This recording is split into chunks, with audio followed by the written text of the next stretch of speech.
E começa agora mais um episódio do Offshore Connection, o programa que conecta você com os investimentos internacionais. Estou nesse episódio aqui sozinha no estúdio, estou com os 3 estrategistas globais lá de Miami. É um episódio muito especial, porque a gente vai falar sobre a política monetária, aqui, o novo ciclo da política monetária nos Estados Unidos e como isso impacta nos seus investimentos globais, principalmente na renda fixa e na renda variável.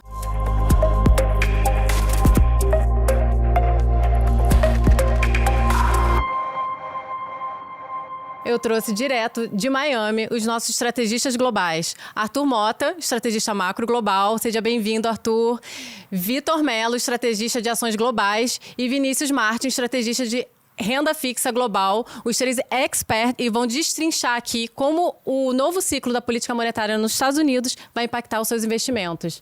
Então, muito obrigada por vocês estarem aí, direto comigo de Miami. Muito bom ter vocês aí, figurinhas carimbadas já do Offshore Connection. Arthur, vamos começar por você. Não tem como não começar falando de política monetária, né, do Fed. Todo mundo falando, Fed vai cortar os juros, vai cortar os juros. Eu quero saber, traz aqui para o investidor global, né, a sua visão sobre por que isso está acontecendo agora, nessa retomada depois de um ano, e como é que isso vai impactar daqui para frente? Boa. Obrigado, Carol, mais uma vez. É um prazer estar aqui também com os meus colegas aqui em Miami. Acho que é bem bacana ter essa participação em loco aqui nos Estados Unidos, num momento bastante interessante desse ciclo monetário, como você comentou, né?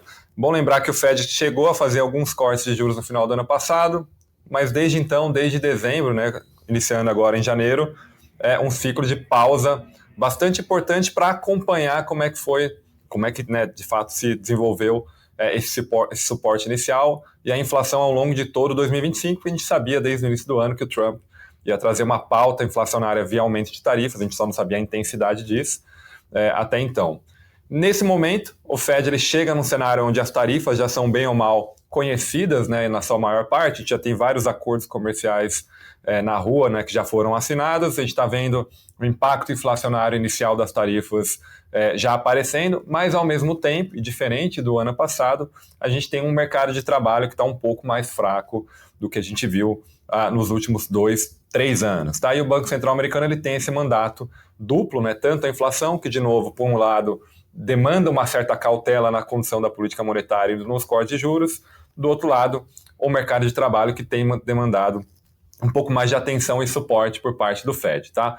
Basicamente, o início de corte de juros agora em setembro inicia, né, ou abre a porta para esse comitê fazer ajustes marginais daqui para frente. A gente continua entendendo que o Fed tem espaço para seguir em ritmos, né, de 25 bases, como ele fez tanto em novembro quanto dezembro do ano passado. A gente tem como cenário base 3 cortes de juros para esse ano, e no ano que vem outros 2 cortes adicionais, leva a taxa de juros, que atualmente aí, de certa forma está acima de 4%, para mais próximo de 3% em 2026. Tá? É uma forma do Fed, de novo, garantir ali algum suporte ou reduzir o grau de restrição em cima do mercado de trabalho, mas ao mesmo tempo, com uma taxa de 3%, né, indo de forma lenta para esses 3%, ao mesmo tempo, dá tempo hábil para o Fed continuar olhando o mandato do mercado de trabalho nesse ciclo onde as tarifas estão gerando uma inflação momentaneamente um pouco mais pressionadas. Tá? Grandes números, a gente entende que a inflação vai ficar um pouco acima de 3% ainda esse ano. O ano que vem, eventualmente, consegue desacelerar para mais próximo de 2,5%, 2,4%. Não é a meta ainda, por isso que o Fed também não consegue ir muito longe com os cortes de juros, mas pelo menos é um novo ciclo monetário, uma nova fase desse regime, como você bem colocou. E bem importante, assim como no ano passado, isso é bem importante aqui tanto para o Vitor quanto para o Vini, é um ciclo de queda de juros sem estar num ambiente recessivo. Tá? Isso é bem importante porque usualmente o Fed começa a cortar juros quando a economia americana está desacelerando mais, acontecer algum choque, seja um choque financeiro, um choque de saúde pública, como foi o caso da Covid, e acaba tendo que fazer vários cortes, mas por uma razão, de certa forma, um pouco ruim, né, para risco. A gente está num ambiente onde a economia está crescendo menos do que o ano passado, mas ainda assim consegue ter um crescimento ali próximo do potencial. A economia não está, na nossa visão, indo para uma recessão, a gente continua apostando aqui num cenário de soft landing, e o Fed está cortando juros. Então, é um ambiente macro que, na nossa visão, ainda continua sendo um ambiente benigno para risco. Não, excelente ponto, Arthur, porque todo mundo pensa, né, exatamente, estou cortando juros, o cenário não está muito favorável, né, economicamente, de atividade, mas não é esse o caso, e é por isso vou puxar aqui primeiro o Vitor Mello para a gente falar de ações, porque começa a cortar os juros, a primeira coisa que o investidor pensa, vamos entrar em bolsa. Porém, a Bolsa dos Estados Unidos já está no seu pico, desde abril, que teve uma queda, né, foi muito volátil esse primeiro semestre, a gente já vem falando sobre isso, mas desde abril até agora subiu 30% o S&P, né? Tá na sua high, no seu high histórico, né? Não high histórico, mas tá no seu high aí, né? Então, Vitor, você tá aí direto de Miami, estava numa conferência também em São Francisco. O que você está escutando? Qual é a sua visão, né? Quando você olha, o que você vai falar para o investidor global sobre as ações, né? Tá no momento assim bom, oportuno, onde há as boas oportunidades para entrar? O bonde já passou? Carol, essa dúvida, né, ela é sempre uma dúvida que tem ocorrido bastante, enfim, me chama muita atenção, né? A gente tem sido até bastante enfático há algum tempo em relação a essa nossa resposta de que a gente ainda acha que é um ótimo momento para você ter ações americanas. A gente vê várias questões que poderiam aqui colaborar nessa minha resposta, mas indo especificamente em cima do teu ponto, e acho que é o conteúdo aqui, né, e a pauta que é um pouco de corte de juros, é verdade, a gente teve um começo de ano bem estressado, o S&P de fato ele chegou a bater 4.900 pontos, a gente já está nos quase 6.000, um pouquinho acima de 6.600 pontos aqui aproximadamente, de fato ele andou bastante, e aí a dúvida, né, que você trouxe ainda é um bom momento, se a gente está no all-time high e de fato não tem mais nada, a gente acha que não, tá? E aí por algumas razões. A primeira delas, e que foi a parte final da resposta do Arthur, e aí que já me ajuda muito aqui, é justamente esse ponto de atividade econômica. Por mais que em alguma medida você possa estar falando de algum nível de desaceleração, não é nenhum nível de desaceleração preocupante. É algum nível de desaceleração de bases já bastante consolidadas e bastante altas no passado recente, né? Tanto 23 quanto 24. E que foram anos também muito bons para o S&P. Então esse é um primeiro ponto que é muito importante. A gente há algum tempo já justifica que a gente acha que performance de bolsa ela é mais ligada principalmente à atividade econômica, justamente porque isso é o principal driver de aumento e de expansão de lucratividade. Então isso para a gente é inegociável, é uma atividade econômica forte que deve continuar. Quando a gente olha especificamente, né, para a política monetária, para a taxa de juros especificamente aqui nessa nossa conversa, obviamente que uma taxa de juros menor, ela tem vários canais de efeito em cima de renda variável, diminuição de custo de capital, até tanto das companhias em si, quanto de custo de oportunidade para os investidores. Então, obviamente, falando de um custo de capital um pouco mais barato, as companhias devem ter algum nível de expansão de lucro, não é nada extremamente grande, mas algo entre 0,5% e 1% de expansão de lucratividade por conta de uma taxa de juros menor, perto dos 3% no fim do ciclo, como o Arthur comentou. Além disso, um custo de capital também menor favorece, obviamente, histórias que têm uma duration um pouquinho mais longa, e aqui são várias das histórias que a gente tem visto de maneira pertinente e o tempo inteiro se repetindo dentro do S&P. E aí essas histórias, né, entra acho que no último ponto que você colocou, né? Eu estava agora recentemente em São Francisco, obviamente é um tema que todo mundo tem falado sobre inteligência artificial, sobre em que lugar do ciclo a gente está agora de investimento, né? E é super interessante, acho que se a gente fosse fazer uma brincadeira rápida aqui, como se fosse uma partida de futebol, a gente acha que a gente está nos primeiros 15 minutos do primeiro tempo. Acho que ainda tem muita coisa para acontecer, muito investimento também a ser feito. Esse ano, as quatro principais companhias devem investir perto de 400 bilhões de dólares na construção de data centers, no CAPEX de inteligência artificial, que é um valor bastante relevante, é o valor equivalente ao PIB de alguns países da América Latina, com populações bastante relevantes. Então, de fato, é um investimento muito alto, mas que a gente entende que pelo menos 2026 ele deve também continuar aumentando de maneira ainda relevante. A gente, no nosso número aqui, a gente acha que o investimento ano que vem dessas quatro empresas vão ser alguma coisa entre 460 e 480 bilhões de dólares. Por que eu estou comentando isso tudo? Porque a gente ainda acha que esse tema de AI ele é um tema que tem muito a se desenvolver e que ele, de alguma maneira, ele está isolado do restante da economia, e quando eu digo isolado, né, obviamente o que acontece impacta, mas isolado, de uma caixinha separada, de que esse tema ele deve permanecer forte, um pouco independente do que acontece macroeconomicamente. Então, quando a gente olha todos esses fatores, a gente ainda acha que o momento para ter bolsa nos Estados Unidos ainda é um momento muito bom, justamente por uma atividade econômica forte, um custo de capital que ele deve diminuir, uma performance operacional das companhias, até de companhias que não estão necessariamente ligadas à inteligência artificial, também mais fortes do que num passado recente, do que 2023 e 2024. O lucro dessas companhias que não estão diretamente ligadas também tem crescido de maneira importante aqui.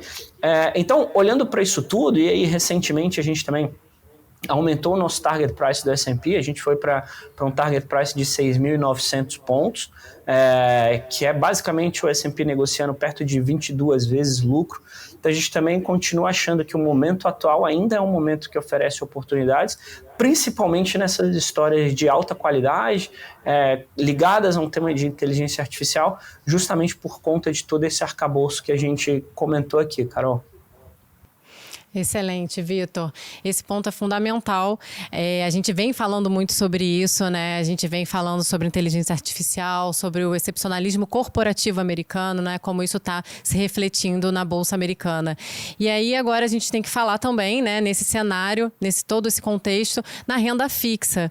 Vini, qual é a sua visão agora, né, com esse novo ciclo de corte de juros, né, do Fed que ele vem? Como é que você está vendo esse impacto no mercado de renda fixa internacional? Tudo bem, Carol. Bom, no mercado de renda fixa, obviamente muita coisa já está refletida nos preços, né? A gente viu o mercado performando bastante bem esse ano, né? As carteiras de renda fixa têm mostrado um resultado até aqui bastante interessantes. Os spreads de crédito, por outro lado, estão bem comprimidos, né? Agora, corte de juros pelo Fed, né, que é o balizador, né, de todas as outras taxas de juros ou de todos os custos de captação das companhias ou de governos, acaba impactando de maneira global, né? Então, taxas de juros mais baixas vão, no limite, né, acabar chegando em todas as companhias, que vão acabar, vai ser benéfico para as companhias honrarem seus compromissos e facilitar, inclusive, a rolagem desses vencimentos e desses compromissos para prazos maiores, se aproveitando dessa janela de mercado mais construtivo.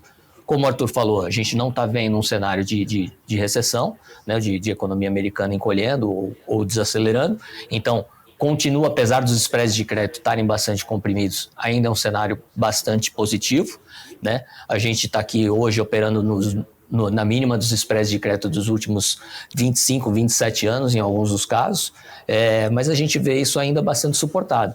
No yield, né, nominal, que você engloba tanto a taxa de juros americana, da curva de juros americana, mais os spreads, a gente ainda vê spreads bastante atrativos, né? Não está no nível tão atrativo como estava 1 ou 2 anos atrás, mas em relação aos últimos mesmos 20, 25 anos, a gente ainda está no nível bem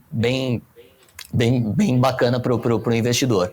Então, daqui para frente, apesar da gente ter já performado bem durante esse ano, né, os ganhos tendem a ser um pouco mais limitados, em função de muita coisa já está no preço, tanto do mercado se antecipando a futuros cortes de juros pelo Fed, como dos spreads de crédito já também contemplando uma economia mais resiliente, mas a gente continua construtivo em termos de conseguir continuar coletando o carrego e eventualmente algum ganho de capital. E qual a duração média aí desses papéis, Vini? A gente está bastante conservador nas nossas carteiras, já tem um tempinho, tanto em termos de qualidade de crédito como duration, tá? Então a gente hoje em dia está bem confortável com a qualidade de crédito que a gente tem nos portfólios e com o duration reduzido que a gente tem em relação ao benchmark, tá? O benchmark que é de hoje 7 anos, né? Perto de 7 anos, 6,9, e as nossas carteiras hoje estão por volta de 5 anos. Se você for olhar como a curva de juros se comportou, e aí é um call que o nosso time macro aqui deu de maneira bastante acertada esse ano, a gente viu uma curva ficando bem mais inclinada este ano, em função das taxas curtas estarem mais baixas e da longa nem ter praticamente mexido, né? Então, a gente está nesse duration mais reduzido, a gente conseguiu capturar bem o que o mercado precificou de corte de juros até aqui, e a gente, por enquanto, está bem confortável com a nossa estratégia, tanto da parte de qualidade quanto da parte de duration. eventualmente a gente vai ter que acabar abrindo mão de uma das duas coisas para continuar buscando yields mais elevados, mas por enquanto a gente está nessa fase que a gente está bem confortável de estar com os portfólios mirando em qualidade e com duration um pouco mais reduzido. Perfeito. Obrigada, Vini. Olha, vou aproveitar e falar que o Vini e o Vitor, eles fazem um relatório mensal exclusivo para quem é cliente do BTG, o 20 Prime de Equity, o 20 Prime de renda fixa, de Fixed Income. Tem boas dicas ali para quem é cliente e tem uma análise detalhada para eles todo mês. Então, a gente vai colocar aqui o link para quem tem acesso no BTG Content, acessa porque vale muito a pena. E o Arthur Mota, ele faz o Global Asset Strategy, que é um relatório fundamental de leitura todo mês para você entender o que está acontecendo no cenário macroeconômico global e como é que estão as nossas alocações também. Então, é um outro relatório que é muito importante a leitura aí para o investidor. Eu vou estar sempre trazendo os 3 aqui, né? Quando der, trago os 3 juntos, quando trago 2. Então, a gente vai estar sempre trazendo aqui para deixar você, investidor global, tranquilo sobre o que está acontecendo no mercado de renda variável, de renda fixa e macroeconômico global. Arthur, para a gente finalizar, tá? Qual dica que você daria para o investidor global nesse momento? O que você diria para ele? Bom, acho que é o tema da abertura, né? Um novo ciclo de política monetária quer dizer que são juros para baixo, né? Então, a ideia que o investidor tem que ter é que a realidade de juros que a gente conviveu, principalmente para renda fixa, especialmente, e até, obviamente, entrando como custo de capital para o mercado de equities, ele vai mudar de forma importante e conjuntural nos próximos meses, né? Então, o investidor tem que olhar o portfólio dele, né? Ver como é que está os vencimentos, como é que está a alocação dele, obviamente pensando nessa parcela offshore, porque você tem um risco de reinvestimento, né? Essas taxas que a gente viu, seja aí no início do ano, ou taxas atuais, eventualmente elas não estarão disponíveis por muito mais tempo, tá? É isso que o Fed faz, como o Vini comentou. A hora que o Fed começa a se movimentar no mercado de juros, todo mundo vai junto. E, de novo, a gente entrou nessa nova fase, portanto, acho que vale a pena revisitar aí as alocações, de novo, para ver o que tem de vencimento. E para quem quer incrementar um pouco mais o grau de retorno, obviamente, como o Melo comentou, olhar para o mercado de equity US, que ainda tem, bastante espaço aí nesse primeiro e segundo tempo de jogo, como o Melo comentou aqui, de certa forma análoga.